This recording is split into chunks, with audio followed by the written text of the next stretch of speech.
How to make a wizard hat.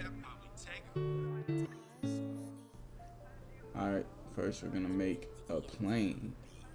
Scale the plane to whatever size you want. Extrude the top face upwards. Click, hit S, scale in, click. Now you got a little pyramid thingy. Apply subdivision surface modifier. Crank both to 3. Click on the wave modifier. Rotate your model.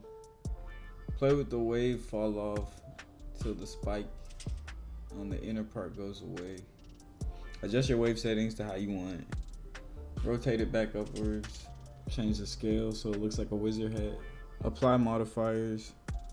Then right click your model. Set origin. Origin to geometry. Now's a good time to save.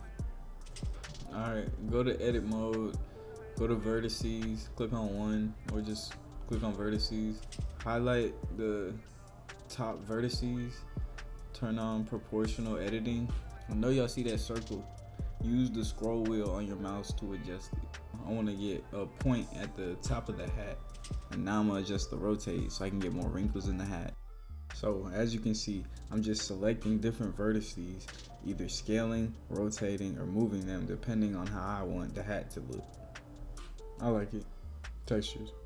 We're not going to UV map. Create a new texture. Hit Shift A.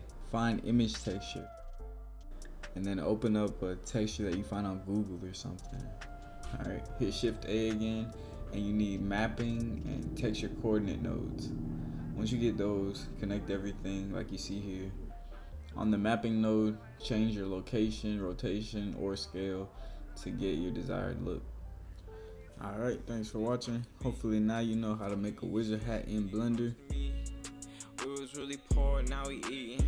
Remember days I wish I kept sleeping. Meet you at the top cause I'm leaving.